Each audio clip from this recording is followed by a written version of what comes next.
Live, and our weekly segment with our school superintendents begins. And joining us is incoming superintendent of schools, Mr. Thad Phipps. Good morning. Hey, good morning, Gene. And from Central Elementary, Miss Tammy Davis. Good morning. Good morning. And also incoming assistant superintendent for elementary education. Well, congratulations to you. Thank you. I'm excited. Well, you're looking forward to it. I did want to ask you about the situation down in Uvalde, Texas. That's Yes, top of the news right now. Both of you educators as well as parents who have had kids go through schools, and whenever you hear of an incident like that or see an incident like that, it's really tragic. What are some of the thoughts that go through your mind, Thad, when you see this, and what do you think about? Well, obviously, from the human perspective, we're just so sad that innocent children and just innocent people in general are harmed and lives taken in that manner. It makes you wonder what was going through that young man's mind or what was in his heart, and that kind of brings us, to the part of the conversation that I know that Tammy and I want to talk about. The very first thing that happens at Central Elementary every morning is what, Mrs. Davis? You come in the door and you get a high five or a hug, whichever you want, and someone tells you, "I'm so glad you're here." And love, Gene, has got to be one of the messages that comes out of this tragic situation. This young man, somewhere in a point of his life, there wasn't a strong sense of love and connection in whether it's in his family, whether it was in his school, whether it was in his community.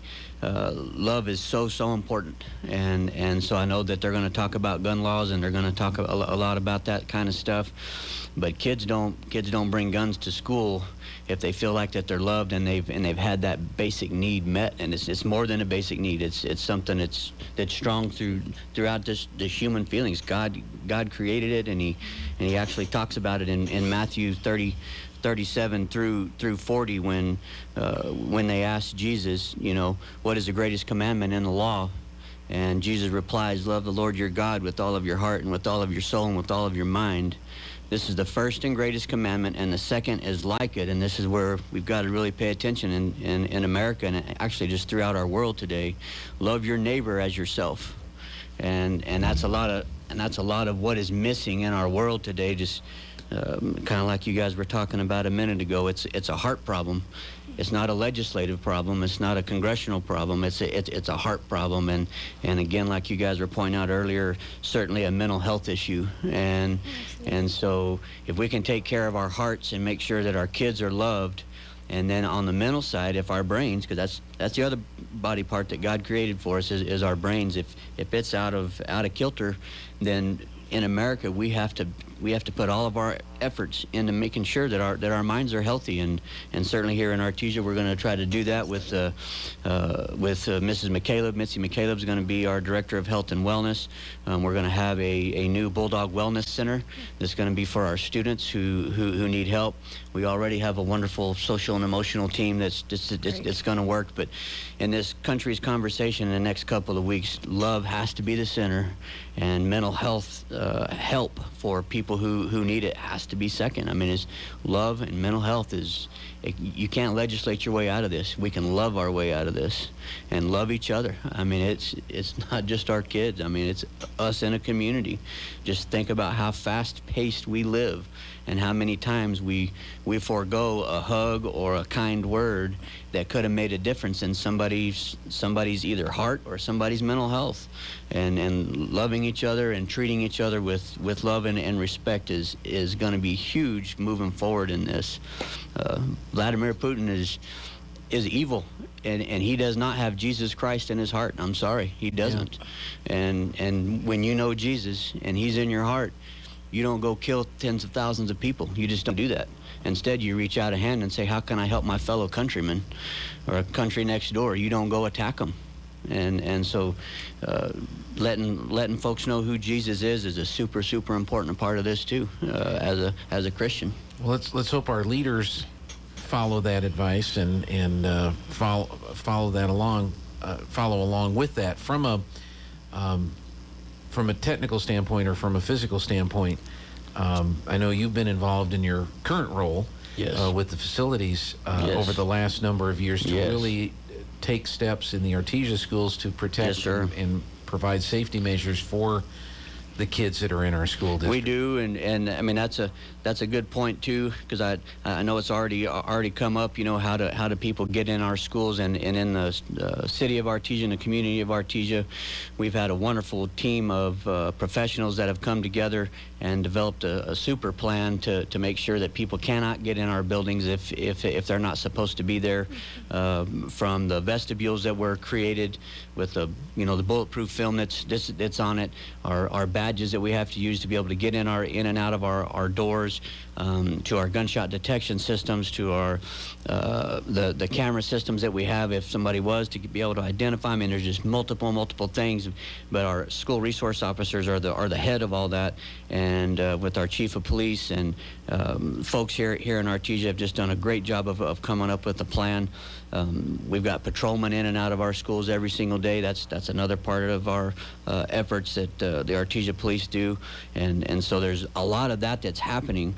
A ton of that's happening. It's a really good program, but without love, without teaching our kids how to love each other, there's a chance that somebody's going to come to school and try to harm our kids. And so we do have those protections. They are in place. They're super plans, but we don't want to use them. And the way to prevent them is to love each other. And I can't say that enough. I mean, you just don't try to shoot somebody if you have love in your heart, and or if your mind is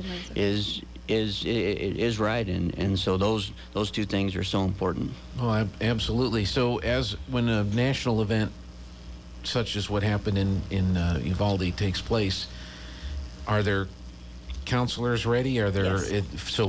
If kids do come to school and they do have questions about what they've seen on the news or what their parents are talking about, there's someone they can talk to with the school? As every day. One of the things we do when our kids come in the front door every morning is what we call take their temperature. And that's not a physical thermometer. That's, do they look okay? Does their face look okay? Am I crying? Does something not look right? And anytime something doesn't look right, we have, in our school, we have Miss Mondragon, who is phenomenal. And said, do you need to visit with Miss Mondragon for just a minute? Absolutely. And we take care of those issues the second we see them. Today will be different. There'll be lots of kids with lots of questions. The way we always handle that is with love. Yes, that happened. Is that going to happen to you today? No. Although you can't guarantee anything in this world, you can guarantee them that we're going to do the very best thing to keep them safe. And we remind them. Some of the kids need a reminder of physically in the building. Look, you can't even get in here. You want to get in here, baby? Can you get in here? No, you can't. Right. And some of those reminders and just refresh their memories that, oh, we're okay. We practice. We got a plan. And there'll be lots of extra hugs. And we do it not universally, because every kid doesn't need that. Kid by kid. Kid by kid, what do you need today? Just like we do every day. Sure. Well, I'm glad that that's there, and I'm sure a lot of parents are glad that is there for the kids, because we don't want this to happen ever again. No. And I think you're right in addressing the heart has to be an important part of all of this. One of the reasons, Thad, you want to bring Tammy in today, and Joby was talking about this, you had a career day at... I did. And, when I drove down Grand and I saw the fire truck and the ambulance at the school, my first thought was, hopefully there's not a fire there. And then I remembered you had your, and that was just one of our presentations that you had. Yes, our school social worker, which I've already mentioned, Miss Desiree Mondragon, who is phenomenal. She came to me and she had this idea. She said, what would you think about a career fair? And I said, oh, Des, in May? Are you kidding me? She goes, the 20th doesn't look that busy. Okay, we'll see what we can do. But not because of the pandemic or even before the pandemic, we'd seen lots of our kids, when you ask, what do you want to be when you grow up? Well, that's not an acceptable answer. Right. We want kids to have a vision and a dream for what they could do when they grow up. And as we started talking with kids and visiting with kids, it became apparent they didn't even know all of the options that were out there. And so this was Dez's brainchild. Let's get some folks in here so our kids can see all of the things that are out there. Because the kids tend to know maybe what their parents do. That's it. I don't want to do that. Well, then there's no, or I'm going to be a professional gamer. That's the other. Got to have a plan B. So Des invited lots of people in the community, and we had about 42, 45, something like that, people that participated. That's great. And we have to say a huge thank you to our community, because they did show up big and really made this thing work. We invited all of the elementary schools, 5th grades, some of them sent 4th, some of them sent 5th, and most of our elementaries participated. The kids, for the most part, they came with their clipboard, with their 3 questions. They were going to ask 3 of the presenters, and then we gave them a little slip with another occupation. They had to go find that occupation and ask them some questions. And the kids asked really good questions. When I talked to the presenters, they were like, these kids ask tough questions. I said, well, that's what we want them to do. They ask good questions. And they were excited. I had heard lots of things about next year when we do this, here's what we're going to do. So we are anticipating that this will be an annual event. It was a great experience. It was a great day. We even had superintendents there.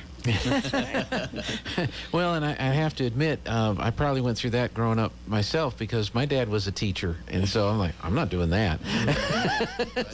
so sometimes it works and sometimes it doesn't. But yeah, if folks are talking about what they want to do next year and how they want to enhance what they did next year, but how did the students react? What's been They were so excited. And one of the things that I heard very often, I didn't even know you could do that. Like the hospital brought a whole little, not a real body, but a body, and be clear on that, and surgical instruments and knee joints, and they're like, oh my gosh, that is so cool.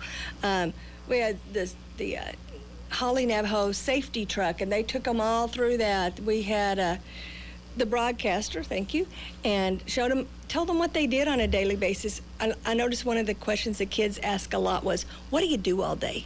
And that was it was a good end. That one, and how much money do you make? That was, I noticed lots of them ask, how many people do you interact with on a day? That's probably an interesting YouTube or an interesting question. Yeah.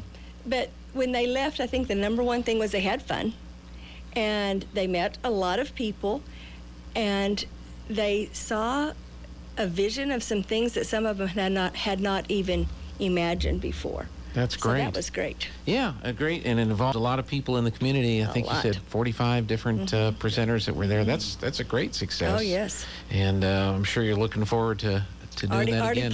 Already planning. So we'll be there.